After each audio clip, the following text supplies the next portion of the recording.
world is beautiful and vast, with so much to offer. So we decided to take a 10-day ambitious road trip. We started our trip in the beautiful Rocky Mountains of Alberta, Canada, and we made our way through the beautiful mountains of British Columbia. From there, we took a train to Washington, Seattle, where Starbucks was born, through Oregon State, where it's lush and green, in through Northern California, where you got some of the tallest trees in the world, lakes as blue as the eye can see, with views that can inspire you. Going south through the Golden State, where some of the most innovative bridges were born, sunsets that could take your breath away,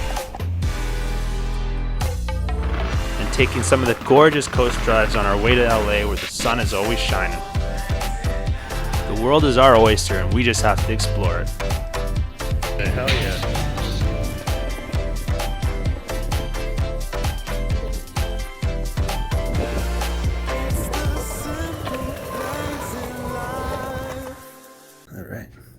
Day 3. My eyes are burning, but Whistler as a whole here.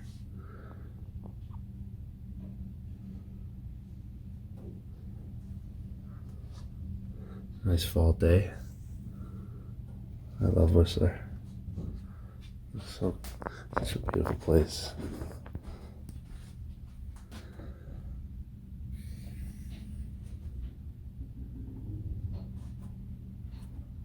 Raining though, but that's okay. It always rains over here, so it's nothing new. But anyways, today we're going from Whistler to Vancouver, and then Amtrack from Vancouver to Seattle. So we should see how that goes. Top of the morning. What a way to start the day. Essential if you've been driving. Foggy and it still looks special. Now, without further ado, this is what breakfast looks like in Whistler in the morning. Bacon and eggs. Toasting. Whistler.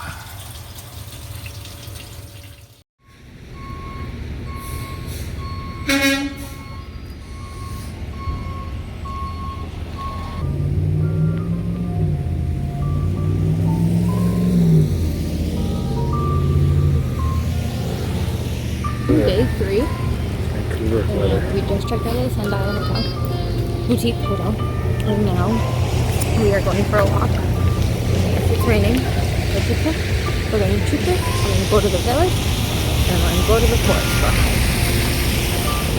The forest should be good.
Isn't it pretty?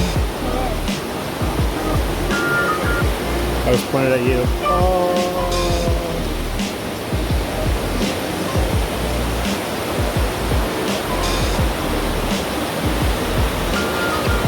Super nice.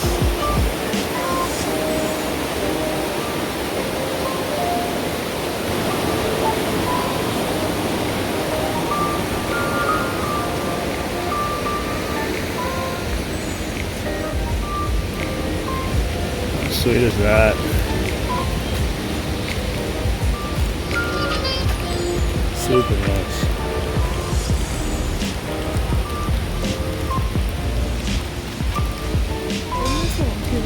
Ate my Teddy Grahams last time. What did I remember? I remember. I don't remember that. This was a lot. You ate all my Teddy Grahams. I didn't know such thing. Yeah. But now we're in it. This thing's cool. I press the button 3 times and it rotates itself.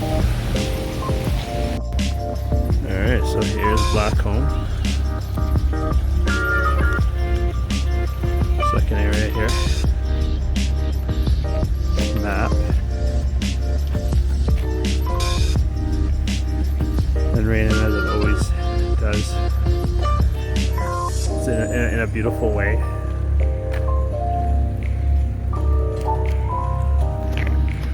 Alright, back to the car because it's freezing.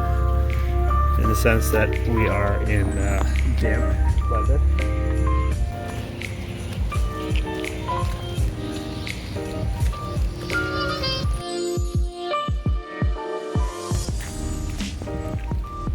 Look at the height on these guys, and that's not even the biggest one.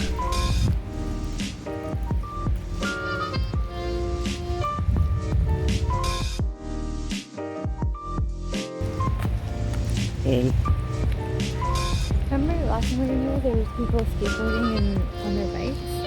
Doing tricks? they weren't skateboarding. Well, I think here's the bikes. If you mean over there, yeah, these are skateboarding there. Yeah, I remember that. I remember. Pretty sweet.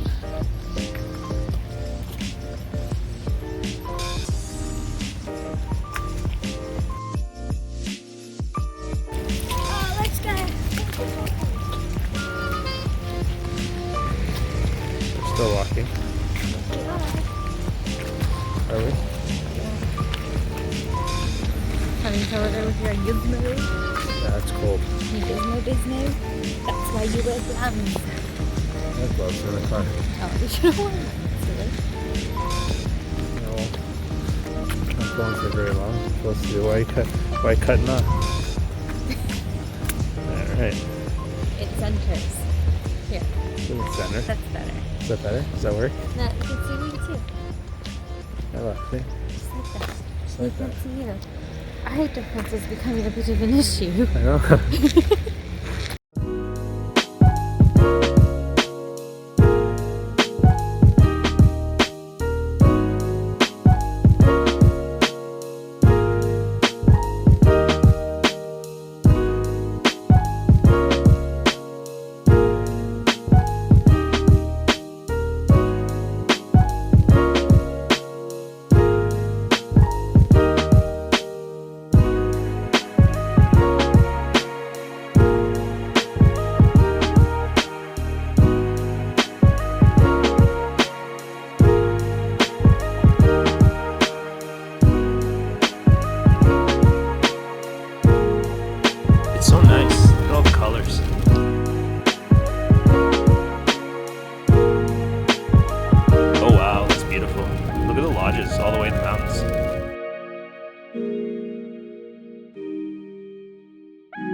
things as we're coming into Squamish, which I find interesting. It's actually an adventure capital of Canada. It has tons of stuff like hiking, biking, four-wheelers, lots of rock climbing.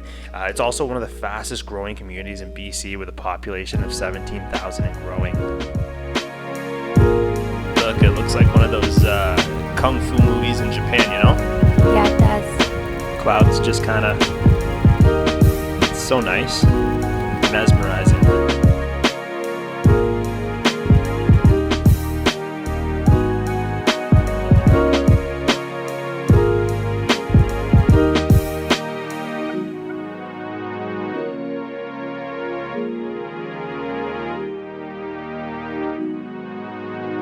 Clearing up a little bit. The behemoths are coming out. Yeah, it looks like they are. This monumental mountain coming up in front of us is called the Squamish Chief. It's known to the indigenous people as being a place of spiritual significance, and it's one of the largest granite monoliths in the world. And if you get it on a good day, you'll see little itty bitty people mountain climbing on it. It really puts things into perspective.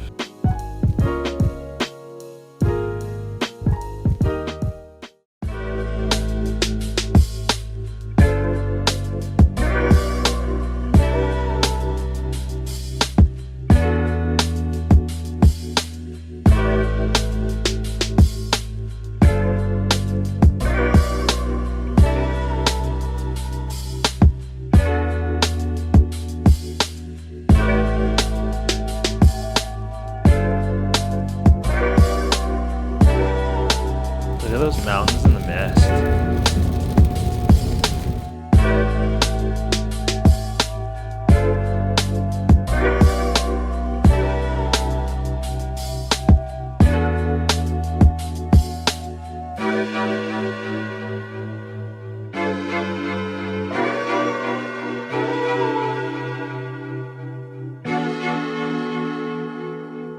Coming up on our left is the Britannia Mine Museum, along with Mill 3 that you can see in the mountains there. This is actually a National Historic Site that you can explore. This mill would produce very large quantities of all kinds of ores, such as copper, for example, which is one of their bigger productions. And the mill would run between 1904 and 1974, so it was operational for 70 years.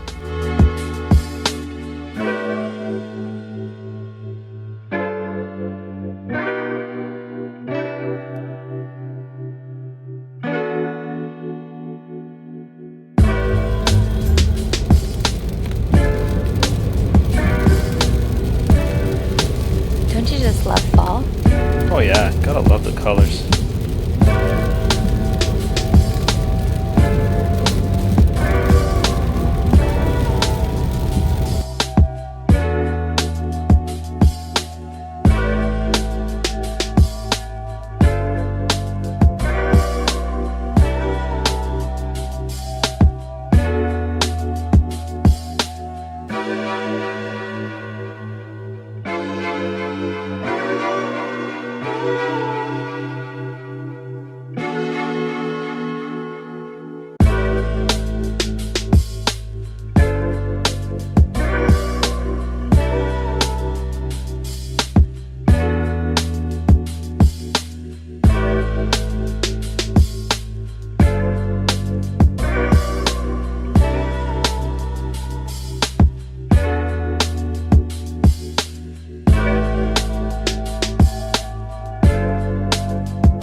Look at the houses here. It's so pleasant, all up in the mountains and stuff.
Vancouver is actually one of the most densest and ethnically diverse cities there is in Canada.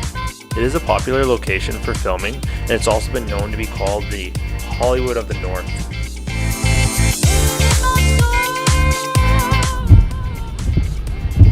We're turning right. Right.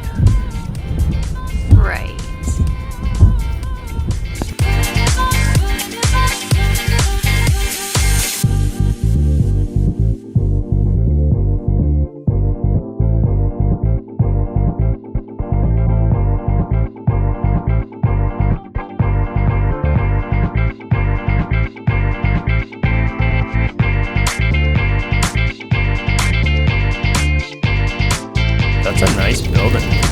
Look at this condo.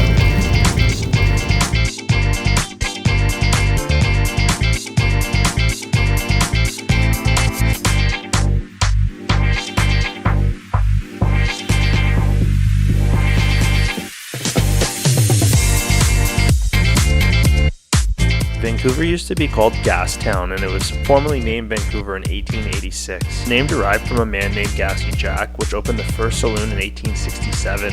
He was a steamboat captain, and when he landed here, he actually became a barkeeper. The city committed to a revitalization project of this area, and in commemoration of that, they built a steam clock.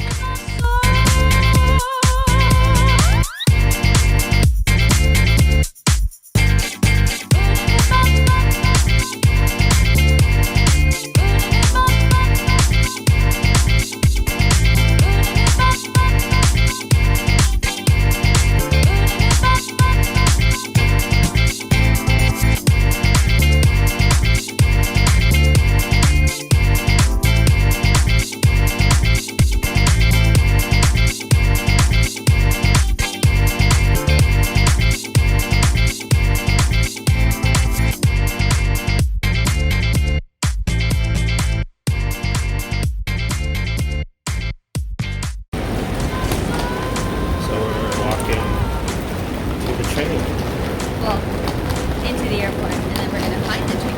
She's wheeling. Yes, I am. Because she's lazy. No, comfortable. Comfortable, huh? More. So it's raining here. We were going to check out the city, but it's not going to happen now. I'm going to head over to the city on the track.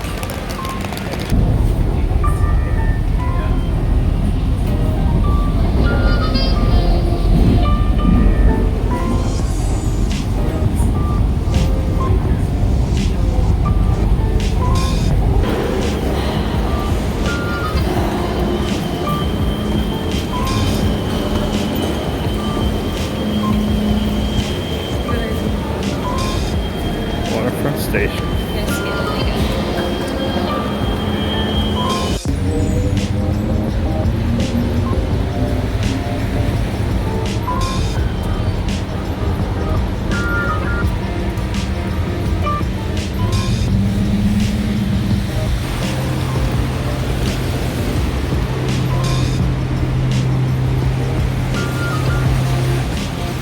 Penny, it's right there.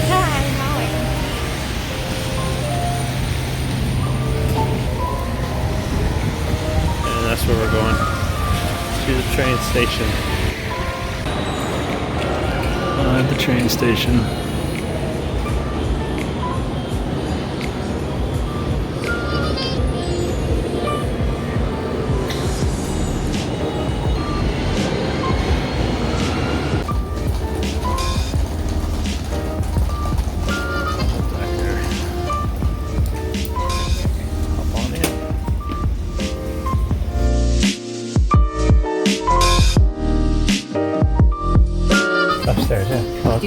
Downstairs, yeah, let's go. Put it up, downstairs.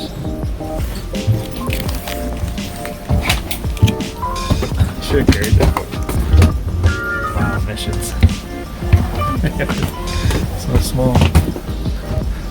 Just taking the bit. And we made it. It's where we sit on the right hand side. On the right hand side. Let's go over there to the end.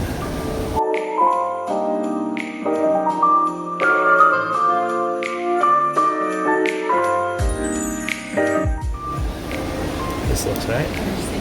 Yeah.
Got her on record.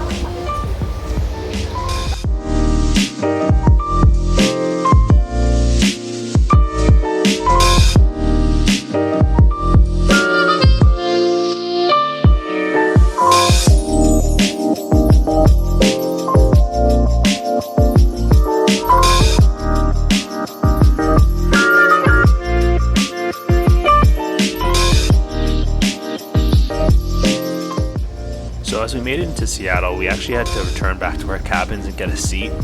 This is part of the customs just going through as we enter into the United States. It really was unfortunate we made it to Seattle in the evening due to the season. It was fall after all. If you do get a chance to go to Seattle on the day from Vancouver, it's supposed to be a really, really beautiful ride all the way there.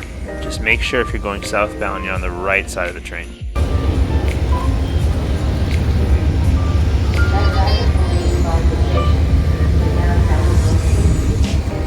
Now to find the light rail system.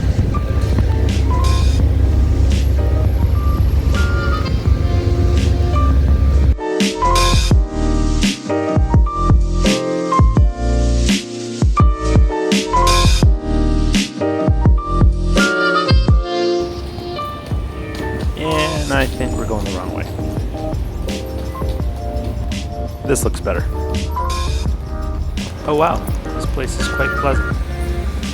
Unfortunately, we reached Seattle at night, which was unfortunate because we couldn't see a whole lot, but from what we could see, it was a very beautiful city. The colors are real vibrant. That helps that we came in the fall, and the city just looked packed with innovation and skyscrapers and business. It's also interesting to know that Seattle is one of the largest cities in both state and Pacific Northwest. They have a population of like 3.94 million people. It's the 15th largest in the USA. And let's not forget that Seattle is where a lot of large companies have been founded, such as Starbucks, Amazon, Costco, and the list goes on. Now, we had to make a mad dash for the transit or the light rail, the sound transit system. It's actually a pretty efficient system. It actually goes from Seattle downtown all the way to SeaTac Airport, which is exactly where we were staying at the Ramada Plaza Hotel. Usually costs about $4 to $5, which is actually pretty efficient.